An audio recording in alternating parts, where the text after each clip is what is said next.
and welcome to Plugged In. James chapter 5, right after this.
Well, good morning once again on this sunny Monday morning, September 25th. It's hard to believe, but we're almost, in fact, the next time I visit with you, it'll be October. The days towards Christmas are getting closer. All right, so we have finally made our way to the end of James.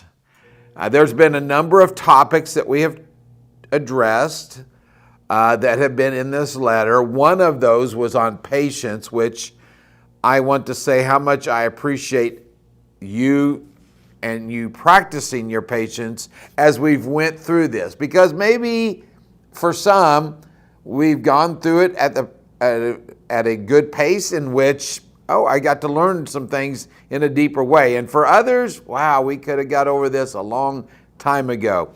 I hope that you've just been challenged in this letter. We've looked at such things as the importance of how we talk. That was in chapter 3. Not to show favoritism. That was part of chapter 2.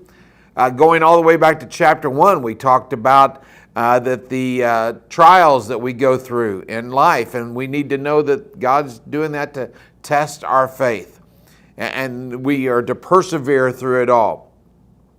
We find ourselves in James chapter 5 this morning, verses 19 and 20. It's going to appear up on the screen, and then I'm going to do a little bit of explanation of that and a encouragement and challenge for you as believers of Christ. And so here's what the text says. It says, "My brothers and sisters, if one of you should wander from the truth and someone should bring that person back, remember this. Whoever turns a sinner from the error of their way will save them from death and cover over a multitude of sins." Now, it's very clear that James here is referring to someone who has wandered from the truth as a believer. They have fallen into sin. They are one who is no longer displaying a consistency in their life with his or her beliefs. Now, there are Christians who will disagree over whether or not it is possible for people to lose their salvation. We're not going to tackle that topic at the moment. But all would agree that those who move away from their faith are in serious trouble and need to repent.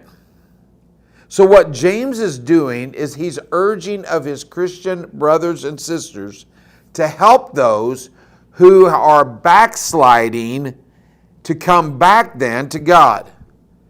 By taking the initiative, by praying for the person and acting in love, then we can meet the person where he or she is at and bring him or her back to God and his forgiveness.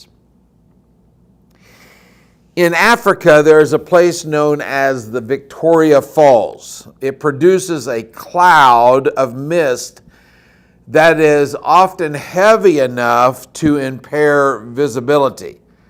I was on my way to the office this morning and there was a bit of a fog. I'm not a big fan of that, but apparently at the Victoria Falls, it's a major heavy fog. There was a tourist who was walking a path that skirts toward the gorge into which the Zambezi River tumbles. And he noticed that there was a sign on the rim, but he could not make out what it said. So, not wanting to miss whatever the sign said, he crawled through the mud and he read these words: danger, crumbling edge.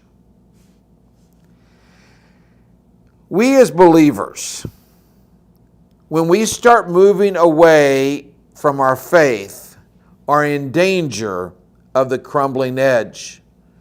And it may seem harmless at first, but it does not take long for our lives to gain momentum that is out of control and in chaos. It has been said that the famed actor Marlon Brando wandered so much on his way to kindergarten that his sister Jocelyn eventually had to take him to class on a leash. Now, I don't know if we as believers who are seeking those who have wandered from the faith have to go to the extreme of attaching them to a leash. But I do want to give you some practical ways in letting the person know that they are headed in the wrong direction, or giving to them some encouragement to get back on track. And I don't have these in any particular order, but all of these are beneficial for a person's spiritual well-being. The big one is pay attention to the fact that they've not been in church. Now, going to church is not the only solution, but it is a good starting point. So pay attention to the fact that they've not been in church for a while, and you might ask them why that's happened. But then I would encourage of you to invite them, and to invite them to specifically sit with you in church. Maybe they've been in church in the past, but they've not sat with you, but you've noticed it. And so as a shepherd, what you want to do is kind of watch over them. So you specifically ask of them to sit with you at the church. Keep in regular contact with them. Don't lose touch with them. Just make a phone call, send them a text message. Don't overbear them. Don't be a burden to them, but let them know that they have been missed. Here's a big one.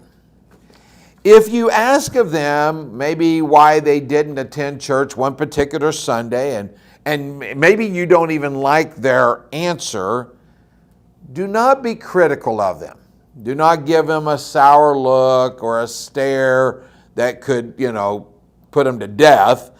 Just let them know that they were missed. You might even let them know what they missed. Maybe there was something in the lesson, there was something in the service that grabbed your attention or intrigued you, and you say, oh, you should have been there. Man, we had this happen, whatever it might have been. Here's another thing I would say to you, and that is this: don't ever give up on them. And as I was writing this, I was thinking particularly of the story of the prodigal son in Luke 15, where we find that the father is outside and he sees his son coming to him and he runs to him. Now, the text doesn't tell us in detail what dad did, but I can assume as a father that when a child leaves and they've wandered away, you are looking for them to return on a regular basis. You're looking for them. And I can imagine that this father never, ever gave up. There wasn't a day that went by that he didn't stand out on his front porch and for a moment look down the road hoping and waiting for his son to come back. And one day he finally did. And his reaction was so incredible. It made me think of another point that I want to use as we wind this up. And that is this. When that person returns, do not take the credit for it. Do not boast about it. Do not take the glory. Give all the glory to the Lord and celebrate that the lost was found. Maybe this will be some encouragement to you in helping those who have wandered away. We had something happen about 3 years ago, known as a pandemic, a COVID issue that caused for a lot of people to fall away from a regular practice in church. But I'm noticing that some are starting to come back, but maybe some haven't returned because they've really kind of felt like no one really missed them. Or maybe you're that individual. Maybe what you've just been doing for the last few years is using this sort of means to gain some fellowship. I want to encourage you to be back in church. Thank you again for watching each week, and we will be back again next week. We're done with James, and now we're going to start some just topical points. Just pick something in random that has hit me through the week that I want to address, and I hope that you'll be a part of this next Monday morning on Plugged In. Have a wonderful week.